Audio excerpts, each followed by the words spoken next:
उनका नाम फुल नाम है नरेंद्र दामोदर दास मोदी। 14वें नंबर के प्राइम मिनिस्टर हैं। उन्होंने 26 मई 2014 को अपना कार्यभार संभाला था एज अ प्राइम मिनिस्टर। जन्म हुआ है 17 सितंबर 1950 को। वाटनगर गुजरात में उनका जन्म हुआ। रिलीजन हिंदू है ना।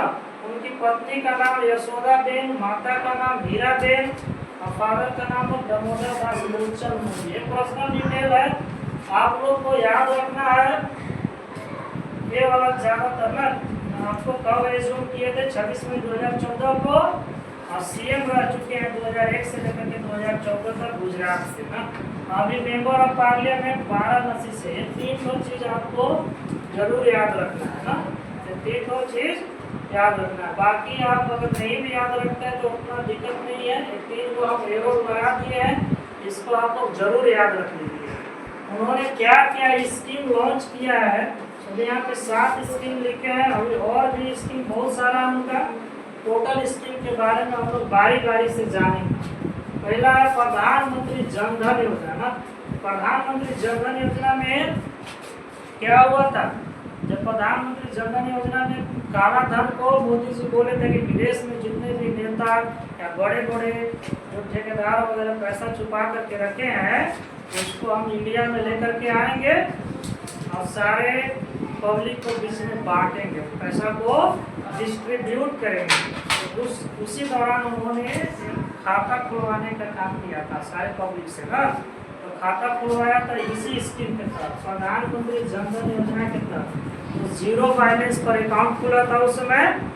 जो पैसा वहाँ से आता तो सारे पब्लिक को वो डिस्ट्रीब्यूट करने का ऐलान किए थे, लेकिन ऐसा हो नहीं पाया। जब ऐसा नहीं हो पाया था तो उसी समय नोटबंदी हुआ था। क्या हुआ था? नोटबंदी। तो नोटबंदी में 1000 और 500 के नोट को क्या कर दिया? बैन कर दिया गया ना। बैन करने के बाद ये हो गया प्रधानमंत्री जन धन योजना। अकाउंट से रिलेटेड है जी, खाता खुलवाने से अकाउंट से ना खाता खुला था। इसके तहत स्वच्छ भारत योजना आप लोग जानते हैं ना। भारत को साफ सफाई करने के लिए योजना चलाया गया, स्वच्छ भारत योजना। ये कौन सा ईस्वी में चलाया गया? आगे है प्रधानमंत्री उज्ज्वला योजना ना। तो प्रधानमंत्री उज्ज्वला योजना के तहत गैस सिलेंडर मिल रहा था। क्या मिल रहा था? गैस सिलेंडर ना फ्री में। हाँ, प्रधानमंत्री उज्ज्वला योजना के तहत गैस सिलेंडर मिल रहा था। प्रधानमंत्री कृषि सिंचाई योजना, तो ये आप जान रहे हैं कृषि सिंचाई योजना में क्या होता है। कुआं, तालाब, अरे पोखरा वोखरा खना रहा था ना, गाँव में चक डैम खना रहा था ना। उसमें बहुत ज़्यादा देख रहे हैं कि जहाँ कहीं चक डैम खना रहा था उसमें। तो इसी स्कीम के तहत, किस स्कीम के तहत? प्रधानमंत्री कृषि सिंचाई योजना के तहत ना। आगे प्रधानमंत्री फसल बीमा योजना। ये वाला तो अभी भी चल ही रहा है, प्रधानमंत्री फसल बीमा योजना। आप इसको भरिएगा तो पैसा आता है ना। आपका अगर फसल खराब हो जाता है, आपको बीज खरीदना है, तो आप इसको भरिए और पैसा देगा सरकार, और आप उससे आप क्या करिएगा? खेती करिएगा ना। तो ये प्रधानमंत्री फसल बीमा योजना आज भी चल रहा है। फिर है फॉर एलपीजी सब्सिडी ना। एलपीजी मतलब क्या होता है? एलपीजी का फुल फॉर्म क्या होता है? लिक्विफाइड पेट्रोलियम गैस ना। लिक्विफाइड पेट्रोलियम गैस, एलपीजी का फुल फॉर्म यही होता है, लिक्विफाइड पेट्रोलियम गैस। इसमें सब्सिडी मिलता है। सब्सिडी में क्या होता है कि आप जब गैस भरवाते हैं ना दुकान से, तो उसमें आपको सब्सिडी दिया जाता है। उसमें आप मान लो 800 या 1000 रुपये का गैस भरवाए, तो उसमें 2 या 250 रुपये सब्सिडी के रूप में आपको मिलेगा ना। पैसा आपको सब्सिडी के रूप में मिलेगा इस योजना के तहत ना। आगे मुद्रा बैंक योजना ना। मुद्रा मैंने आप लोग जानते हैं पैसा, मुद्रा बैंक योजना। ये 7 योजना है जिसको हम बारी बारी से डिस्क्राइब कर दिया है ना। इसका स्क्रीनशॉट लीजिए, तैयारी वगैरह भी काम देगा ना। किस योजना के तहत क्या काम होता है, अगर आपको ऑप्शन में दे दिया तो आपको पता होना चाहिए ना कि प्रधानमंत्री जन धन योजना में क्या हुआ था, स्वच्छ भारत क्या हुआ था, उज्ज्वला योजना के तहत आपको गैस सिलेंडर मिला, सब किसान सिंचाई योजना के तहत क्या क्या चीज़ें हुई। सर कितना महीना गया? आगे देखिए ना, आगे प्रधानमंत्री कौशल विकास योजना, प्रधानमंत्री कौशल विकास योजना के तहत आप देख रहे होंगे ना, जगह जगह पर क्या क्या सिखाया जा रहा था। मोबाइल बनाने के लिए, कंप्यूटर चलाने के लिए, ज्वेलरी का डिजाइन बनाने के लिए, नहीं ये सब होटल मैनेजमेंट की क्लास। अगल बगल आप लोग के शहर में देखे होंगे, यहाँ भी आप जाइएगा, यहाँ पे थोड़ा सा हनुमान मंदिर के सामने, वहाँ पे प्रधानमंत्री कौशल विकास योजना का बोर्ड लगा हुआ था ना, वहाँ पे ये चीज़ें पढ़ाई जा रही थी।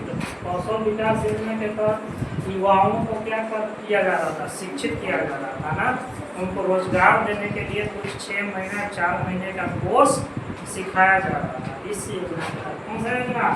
प्रधानमंत्री कौशल विकास योजना के तहत ना, इसके तहत। आगे है संसद आदर्श ग्राम योजना। ग्राम योजना में ग्रामीण वगैरह के बारे में नहीं, सड़क पूरा कैसे होता है, गाँव वगैरह बनता है ना, रोड इससे वगैरह ये चीज था। आगे make in India. Make in India ये वही है, आपको डिजिटल वगैरह तैयारी करके डिजिटल तरीके से आपको भारत को आगे ले सकेगा। गरीब कल्याण योजना में गरीब लोगों को क्या किया जाता है, सहायता दिया जाता है, जैसे चावल दाल गेहूँ ये सब बढ़ता है जी, ई बस्ता योजना देखिए इम्पोर्टेंट है ना। ई बस्ता योजना में आपको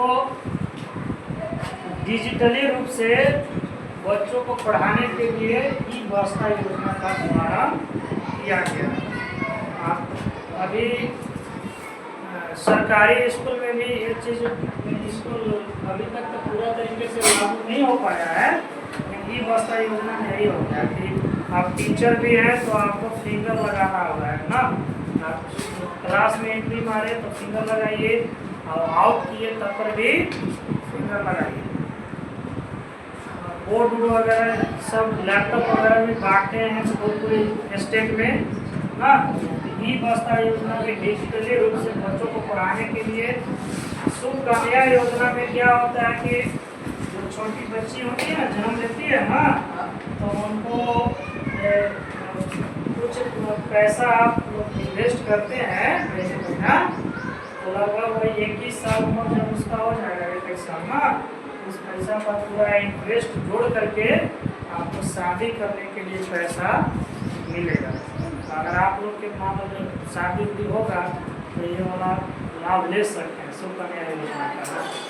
अपने बच्चियों का बीमा करवा लीजिएगा, बाद में लोड नहीं पड़ेगा शादी भी करने के लिए। सुकन्या योजना में ये होगा। फिर पढ़े भारत ये तो जान ही रहे हैं कि पढ़ाई लिखाई से रिलेटेड हो गया। स्टैंड अप इंडिया ना, लोगों को जागरूक करने के लिए।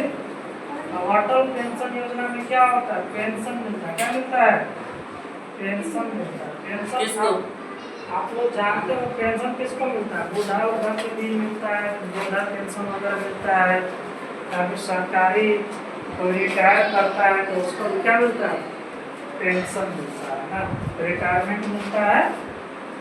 आगे सर आजकल जो आर्मी का दिया गया है कि आर्मी 4 साल तक बना रहेगा, उसके बाद रिटायरमेंट हो जाता है उसका। आगे smart city project. Smart city project में शहर को स्मार्ट तरीके से तैयार करना ना, उसका रोडवेज हाईवे बढ़िया बनाना नहीं, साफ सुथरा शहर को रखना, रोड पर लाइट वगैरह बढ़िया होना चाहिए, ट्रैफिक सिग्नल वगैरह बढ़िया होना चाहिए, कैमरा वगैरह लगा हुआ रहना चाहिए। स्मार्ट सिटी में यही ना होता है, पानी हर घर में बढ़िया से सप्लाई होना चाहिए, गैस का पाइपलाइन बिछना चाहिए। स्मार्ट सिटी में यही होता है। वहाँ पर मार्केट होना चाहिए, सुपर मार्केट होना चाहिए, पढ़ने की सुविधा अच्छी होनी चाहिए, हॉस्पिटल बढ़िया होना चाहिए। स्मार्ट सिटी में स्मार्ट सिटी का यही मतलब होता है ना। आगे है प्रधानमंत्री आवास योजना। ये चीज़ तो आप लोग बढ़िया से जानते हैं। प्रधानमंत्री आवास योजना लगभग ये हर लोगों को मिल चुका है ना। कॉलोनी का नाम सुना मैंने, कॉलोनी यही प्रधानमंत्री आवास योजना के तहत फलों मिलता है। पहले नहीं मिलता था। पहले मिलता था, इंदिरा आवास योजना था, इंदिरा गांधी थी ना सरकार में, उस समय था इंदिरा आवास योजना। और प्रधानमंत्री नरेंद्र मोदी बने तो उसी का नाम चेंज करके क्या कर दिए, प्रधानमंत्री आवास योजना। तो उस समय था कि जिसके पास बढ़िया लगाव रहता था वही बैंक ब्लॉक से निकलवाता था और अपना घर बनाता था। तो प्रधानमंत्री आवास योजना में जिसके जिसके पास राशन कार्ड है उसको ये घर मिलेगा। इसमें थोड़ा झंझट नहीं है। मोदी जी के आने से यही तो हुआ है कि किसी में भेदभाव नहीं है ना, गरीब आदमी कोई भी हो सबको चावल दाल राशन घर सबको मिलेगा। और कांग्रेस की सरकार में ऐसी नहीं थी।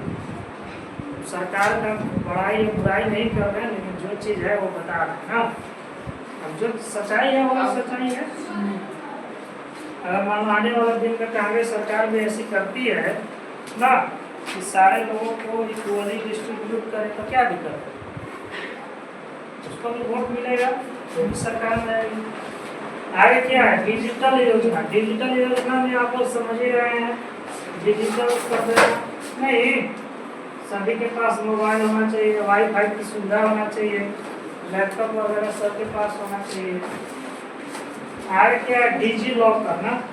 डिजी लॉकर क्या होता है कि डिजी लॉकर में जितने भी सरकारी दस्तावेज जैसे पहले रजिस्टर में लिखा जाता है नहीं, तो रजिस्टर करने को जल गया या फट गया तो दिक्कत होता था।